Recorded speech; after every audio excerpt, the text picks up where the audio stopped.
थे, बड़े बड़े अद्भुत प्रज्ञावान थे वह सारे। तो एक स्त्री आई, एक बहन, उसने अपना अनुभव सुना रहा था। वो कहने लगे कि मेरे सच्चे बेटे क्या था, वो सुनाओ। वो बहन जी ने अपना अनुभव सुनाया कि उनके पिताजी की इतनी तबीयत खराब थी कि सारे डॉक्टर्स ने जवाब दे दिया और उनको पूरे शरीर में लकवा मार गया और एकदम से हार्ट अटैक भी हो गया। तो पूरा परिवार परेशान हो गया और वो बहन जी गुरुदेव से प्रार्थना कर गए कि मैं अपने पिता से मिल पाऊं। संजीवनी कवचम का पाठ किया। एक और ध्यान रखना, ये जो पाठ है ये ऐसे काम नहीं करेगी। इसका शापों द्वारा उत्कीलन है, प्रारूप है। भगवान ने इसी में कहा है कि बिना उस उत्कीलन के निष्कीलन के कोई काम नहीं कर देगा, जैसे उसकी काम नहीं करती। तो ये भी ब्राह्मणों को नहीं पता कि उत्कीलन निष्कीलन प्रारूप क्या है, मंत्रों का क्या होता है, इसके बिना काम नहीं करेंगे। क्योंकि ये भगवान शिव ने जो दुर्गा शक्ति है ना गीता प्रेस गोरखपुर की, इसमें 2 मिनट के लिए आप ये समझ लो, क्योंकि ये जड़ है, ये इसका मतलब पूंजी है, किले का मतलब पूंजी है। अगर आपने ये नहीं किया तो समझ लेना आपका काम नहीं होगा। ये पेज नंबर है 36। इसे भगवान कह रहे हैं मंत्रों का जो अभी तिलक है, अर्थात मंत्रों की सिद्धि में विघ्न। आप मंत्र करोगे, औषधि लोगे, कोई काम करोगे तो एक बात आएगी, जैसे हम कोई चीज को फेंकेंगे तो नीचे गिरेगी, क्योंकि एक विज्ञान है, वो गुरुत्वाकर्षण का विज्ञान है, वो नीचे खींचता है। तो हर काम जो भी आप करोगे एवरेस्ट पे चढ़ोगे तो खींचेगी। तो कोई भी कार्य है वो आपको नीचे खींचेगा, कोई भी काम एक बाधा बनेगा। तो उसका जो निवारण करने वाला है, सात रूपी जो कीलक है, जो निवारण करने वाला है, उसको पहले जानो, अन्यथा ये मंत्र आपके काम नहीं करेंगे। और फिर भगवान ने कीलक में सिद्ध किया जाए। अगर ये आपने कर लिया तो फिर अपने कार्य की सिद्धि के लिए आपको कुछ करने की जरूरत नहीं, आपका कार्य अपने आप हो जाएगा। और जो भक्ति की सेवा में उत्कीलन निष्कीलन करने के बाद ये पाठ करता है, उसी पर भक्ति प्रसन्न होती है, अन्यथा उनकी प्रसन्नता नहीं प्राप्त होती। भक्ति प्रसन्नता का क्या मतलब है? जब भक्ति प्रसन्न होगी आपके दुख चले जाएंगे, जब दुर्गा माँ खुश होगी आपकी बीमारी चली जाएगी। और डॉक्टर कहेंगे डॉक्टर का प्रसन्न होने से क्या मतलब है? ये आपको बुखार है, डॉक्टर ने दवाई दे दी क्रोसिन, ठीक है, आपका बुखार हट गया। अब डॉक्टर नाराज हो या खुश हो उससे क्या लेने देना, आपका बुखार हट गया। लेकिन भगवान शिव कहते हैं कि ये जो विज्ञान है, अगर देवी दुर्गा प्रसन्न होगी तो ही आपकी बीमारी जाएगी, वरना नहीं जाएगी। आपके रोग नहीं जाएंगे, आपकी समस्या नहीं जाएगी, क्योंकि तूने पिछले जन्म में जो जो करके आया उससे रोग पैदा हुआ है। और उसका जो निवारण करने वाला ये सिंपल सा विज्ञान है, क्योंकि आपको पाठ तब काम करेगा। अगर आपके अंदर श्रद्धा है, भक्ति है, तो ये पाठ काम करेगा। और जैसे ये करोगे आपका काम होने लगेगा। इस मंत्र को एक बार बोल रहे, अद्भुत है। तो ये जो आपको बीज मंत्र दी आ रही है, ये उत्कीलक है। अब ये बीज मंत्र की पुस्तक है, आप उठा के दे जाओ, ये कोई काम नहीं करेगी। लेकिन जब हम उन्हें पाठ दो तो हम एक पाठ करेंगे जो भगवान ने इसमें लिखा हुआ है। उस पाठ से जो जो ले रहा है उसके अंदर वो अभिकीलक का विज्ञान जा रहा है, ऑटोमेटिकली जा रहा है। किसी ने किसी को देनी नहीं है, जिसको जो दी जा रही है अपने पास रखे। तो उस बहन ने वो पुस्तक दी थी, ये जो संजय का पाठ है उसने दिया हुआ था। अब यह संजय ये बता रहे हैं कि वो जो उसने मृत संजीवनी का पाठ किया, बोलो।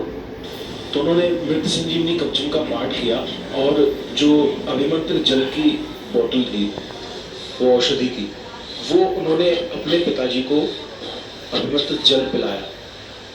तो सारे पिलाया नहीं, अभी वो समागम में बैठी है, वो समागम में बैठी है, उसको फोन है कि आपके पिताजी की डेथ हो गई है और आप जल्दी जल्दी पहुंचो, क्योंकि उसका डॉक्टर ने जवाब दे दिया और आप जल्दी जाओ, अंतिम समय हो सकता कुछ हो, उसके दर्शन कर लो।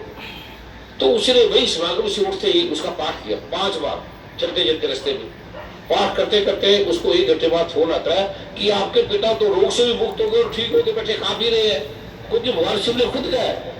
उसको विश्वास था कि अगर भगवान शिव जी कहा है, अब ध्यान से सुनो भगवान शिव ने फिर क्या कहे।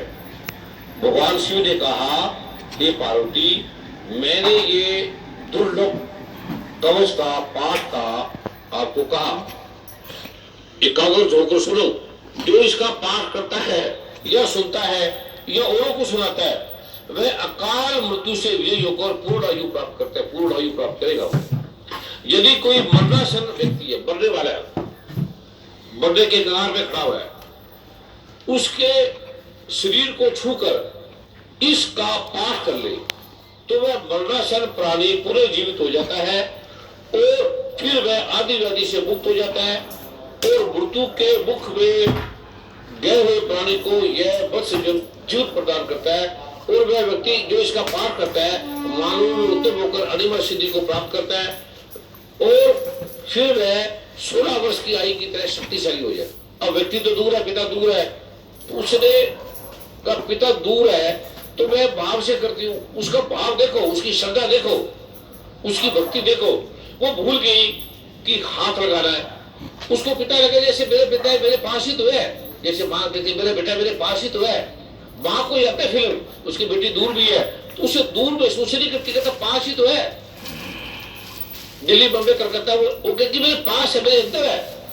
तो उसने पिता को महसूस किया, उसके पिता ये अंदर ही है, उसे तो पाठ किया, पाठ करते उसका पिता उठ गया, रोगों से मुक्त हो गया। डॉक्टर हैरान कि ये क्या, हम तो इसको बोले इसको ले जाओ, इसकी डेड बॉडी को उठा लो, और ये उठ के खड़ा होकर और खाना खा रहा है, अपना मजे में बैठा है, जो उठता नहीं था। इसका जो विज्ञान है, आपको एक चीज होनी चाहिए कि शिवजी भगवान झूठ नहीं बोलते, सिर्फ एक चीज कि ये गलत नहीं बोलेंगे, शिवजी भगवान क्यों झूठ बोलेंगे। तो मुझे ये था, मैं डॉक्टर था, कि ये शिवजी भगवान झूठ नहीं बोलते, आयुर्वेद झूठ नहीं बोलता, वेद झूठ नहीं बोलते। अगर वेद में ये लिखा है तो जरूर बात सच्ची है। मेरे में एक ही चीज थी, सिर्फ एक था डॉक्टर होने के बाद, कि वेद झूठ नहीं बोलते और शिवजी भगवान झूठ नहीं बोलते, तो दुर्गा माँ कृष्ण भगवान राम कहते ये बात सच्ची करते हैं। बस इतना था मेरे। इस संसार में शिव से बड़ा कोई डॉक्टर नहीं, शिव से बड़ा कोई दयालु नहीं, माता नहीं, पिता नहीं, बहन नहीं, भाई नहीं, जिसको ये एक तथ्य आ गया कि ग्रंथ झूठे नहीं है। हम तो वैज्ञानिक बुद्धि के थे, हमें विश्वास नहीं था, लेकिन जब मैंने वो किया सारा तो मेरा विश्वास तथ्य में बदल गया। और श्रद्धा विश्वास का नाम ही है। श्रद्धा का मतलब होता है कि जो जान के तथ्य से भी बाहर चले जाना कि ये सच्ची सच है, इस पे संदेह किया नहीं जा सकता। विश्वास तो टूट जाता है, श्रद्धा नहीं टूटती कभी। तो उस रोगों से देव के दर्शन करने में, देवता और परमात्मा के दर्शन करने से मेरा जो शरीर में विश्वास हटके श्रद्धा में बदल गया।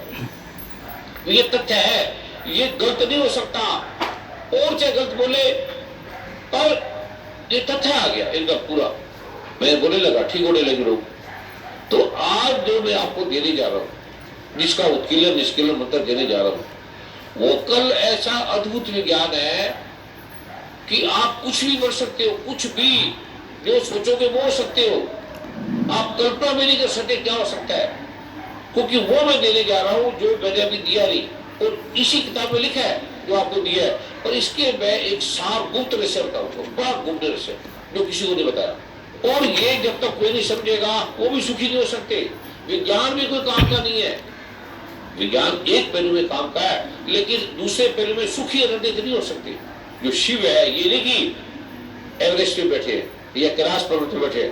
शिव ऐसे हैं जैसे समुद्र में जल है, जैसे जल की मछली है, जैसे मछली के चारों तरफ जल जल है, ऐसे शिव हमारे, ऐसे दुर्गा माँ, ऐसे दुर्गा माँ ने साफ लिखा है वेद में, अथर्ववेद में। दुर्गा माँ खुद कह रही है, 20 नंबर 45 ये गीता पे सोर की दुर्गा शक्ति पढ़ लेना। वो कहते हैं कि मैंने सारे संसार को बनाने वाली हूँ, पृथ्वी चंद्रमा सूरज को मैंने बनाया है, ब्रह्मा विष्णु महेश को मैंने पैदा किया है, और अनंत विज्ञान विज्ञान को मैंने बनाया है, और से जाने युग ब्रह्म परमात्मा भी मैं ही हूँ, मुझे जानने के लिए तुम आए हो। पंचीकृत है पंचीकृत महाभूत मैं हूँ, वेद मैं हूँ, अवेद मैं हूँ, विद्या विद्या मैं हूँ, अजा नजा मैं हूँ, और मैं तुम्हारे अगल बगल ऊपर नीचे मैं ही हूँ। अगल बगल ऊपर नीचे मैं ही हूँ, जैसे मछली है। अब आप लोग दुर्गा माता उनकी हमारे मंदिर में ही है, अगल बगल भी है, मंदिर में तो है ही, अगल बगल भी है, पास भी है, सारक के पास भी है, नाक में भी है, मुंह भी है, नाड़ियों में है। ऐसी कोई जगह नहीं है, हमारे मन बुद्धि में सब जगह है। ये साफ दुर्गा माँ के लिए